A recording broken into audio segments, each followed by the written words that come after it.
रोज कपड़ा भगवान को कौन पहना सकता है बताओ? मुझे तो नहीं लगता। एक बार पहना दिए तो 8-10 दिन तक बदलने का टाइम नहीं किसी के पास। वो तो अच्छा है कि इतने ही बड़े भगवान है, एक बिलांद के। तुम्हारी तरह 6 फुटे हों तो फिर लेने के देने पड़े रहेंगे भगवान के। फिर अच्छा है कि भगवान कढ़ाई पनीर नहीं खाते, नहीं तो वहां पर भी ब्रेक आ जाएगा। मैं तो ठाकुर जी से ये कहता हूं, भगवान आप अगर मूर्ति के रूप में कुछ हो या खाते पीते हो तो क्यों नहीं रात को रोज मीनू बना बना करके लिख के चिट्ठी में रख दिया करो। भगत आए और चिट्ठी पढ़े सबसे पहले कि आज तुमको क्या होना क्या होना क्या होना। पर कभी कभी भगवान ऐसा नहीं करेंगे। क्यों नहीं करेंगे? अगर भगवान ने मीनू रखा, खाने की डिमांड रखी, तो कभी सबरी का बेर नहीं खा पाएंगे, कभी विदुरानी का छिलका नहीं खा पाएंगे। तो गरीब लोग तो तरस जाएंगे प्रभु को खिलाने के लिए।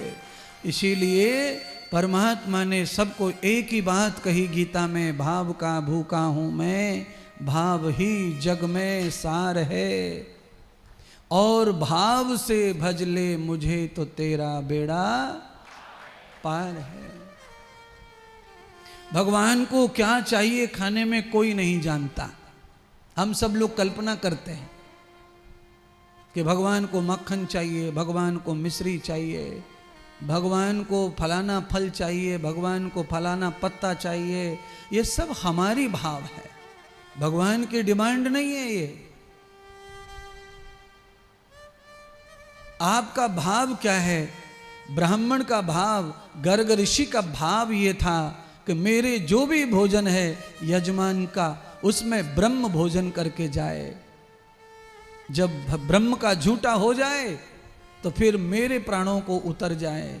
ब्रह्म का स्पर्श करके भोजन जब प्राणों में जाता है तो प्राण अजन्म हो जाते हैं, शक्तिशाली हो जाते हैं। ऐसे तो हम क्या खा रहे हैं? गीता पढ़ो। गीता में भगवान कहते हैं अर्जुन को कि जो बिना यज्ञ का भोजन खाता है वो भोजन नहीं, वो भ्रष्टा खाता है। भ्रष्टा, भ्रष्टा माने क्या होता है सब जानते होंगे। सच बात है, आदमी खाकर क्या करता है? भोजन से क्या पेट में बनता है? वही गंदगी। उसको बनाने के लिए नहीं भरना है, ठूसना है।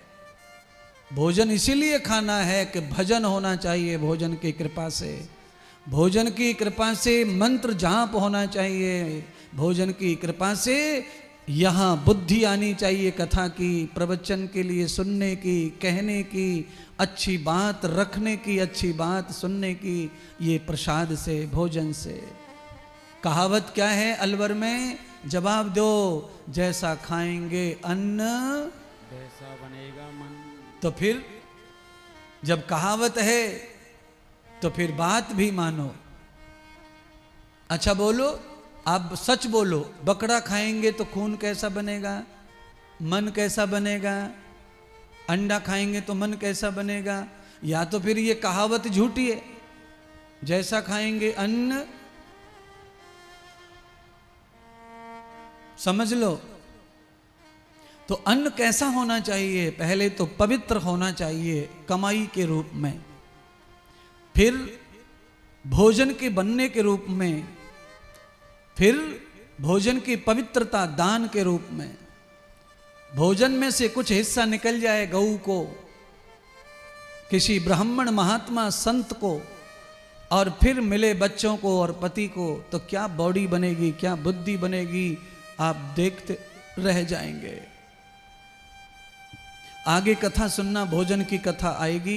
ये भी भोजन की कथा ही चल रही है, और आगे कथा एक बार आएगी, मैं उसमें थोड़ा व्याख्यान करूंगा और समझाऊंगा। आज यशोदा मैया के पवित्र भाव के कारण, नंद बाबा की पवित्र कमाई के कारण, ब्राह्मण के पवित्र भोजन करने की परंपरा के कारण भगवान गोविंद प्रकट हो गए खीर में। इसीलिए हमारे सनातन में पूजा पाठ में, हवन में खीर का बहुत महत्व है। श्राद्धों में क्या बनता है पितरों के लिए? खीर और, बिल्कुल। आज तक आपने नाम सुना है पूड़ी साग?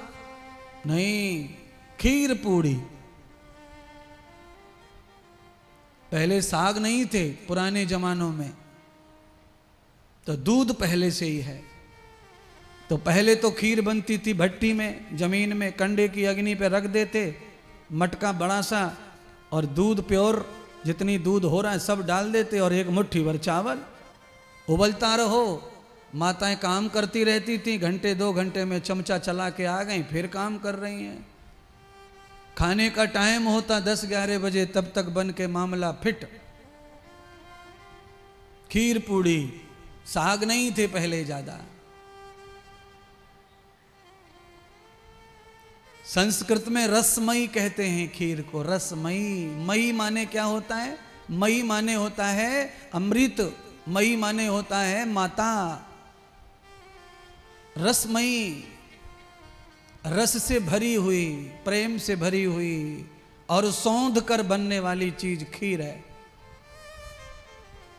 मैं ये नहीं कह रहा कि आप खीर खाओ, मुझे खिलाओ ना, मैं कह रहा हूं कि भगवान कृष्ण ने खीर में ही दर्शन दिया।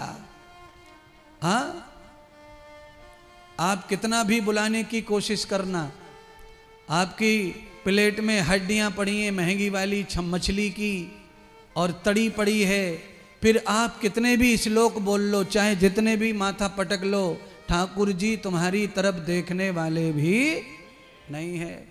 और आप सूखी रोटी, सूखे बेर डलिया में रखे सबरी के। सबरी बेर तो बड़ी बात है, विदुर जी तो खा गए केले को, हाथ में छिलका ही बचा था, पर समय पर जान गए ठाकुर जी कि विदुर के पास इस छिलके के सिवाय कुछ और शेष नहीं है, तो आज इसका सम्मान बढ़ाना है, तो भोग में जो उपलब्ध है खा गए ठाकुर जी। आप केले खा लो, केला और छिलका अपने घर में किसी को दे के दिखाओ ना, खोपड़ा फोड़ दे तुम्हारा तो बताइयो। आप छिलका खा के दे के तो दिखाओ किसी को। करवा चौथ का व्रत करके तुम्हारी लंबी कामना करने वाली को भी कभी दे के देखना पतियो। केला केला खा के बोला ले मेरी लंबी उम्र की कामना करती हर साल, ले छिलका खा ले, मैं केला खा लेता हूं। तुम्हारी करवा चौथ ना फोड़ दे तो बताना।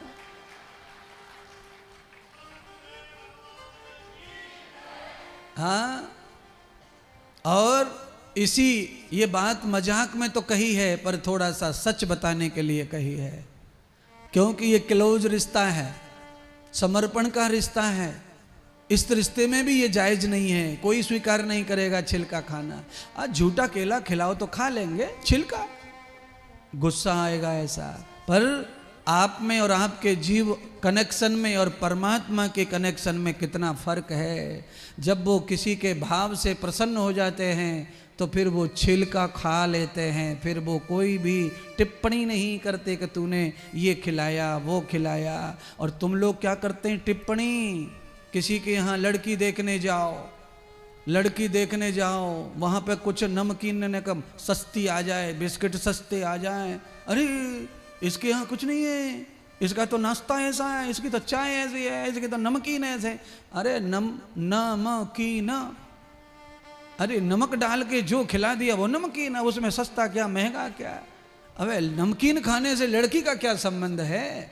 बिस्किट सस्ते और महंगे से लड़की का संबंध कहाँ से आया? लड़की की क्वालिटी से नमकीन की कोई क्वालिटी मैच मत करो। ये क्या है? ये सब पागलपन है मानव समाज में। बोलिए। और महाराज एक बार नहीं, जीवन भर गाते हैं कई लोग, तो पूरी जिंदगी गाते हैं। कई लोग तो बहू के पीछे ही पड़ जाते हैं, क्या दिया, क्या किया तेरे ससुर, क्या किया तेरे बाप ने, क्या किया तेरे फलाने ने, भाई दही खवाई दियो दही। अब बोलो दही सस्तो है? क्या दिया ब्याह में, क्या खवा, बोई डालडा घी के लड्डू बूंदी के। बताओ, तेरे यहां पर बिल्कुल कामधेनु गाय का घी रहता है रिश्तेदारों के लिए, दूसरे को डालडा घी का लड्डू फल्डू जन क्या क्या बोल रहा है। क्या है ये? संसार है। यहाँ किसी को कितना भी उड़ेल दो सेवा, फिर भी कोई न कोई कहीं न कहीं कमी ढूंढता फिरता है इंसान। इसीलिए जो कुछ हो जाए वो करते रहना। सामने वाला कमी कितनी निकाल रहा है, कितनी कमी, उस पे नहीं ध्यान देना, अपनी सेवा पे ध्यान दो। आपके पास में तन से, मन से, धन से जो कुछ आप खिला रहे हो, पिला रहे हो, कर रहे हो, वही उत्तम है। और मुझे लगता है भोगने वाले को भी उसमें बेहद संतुष्ट रहना चाहिए, उसका फल मिलेगा।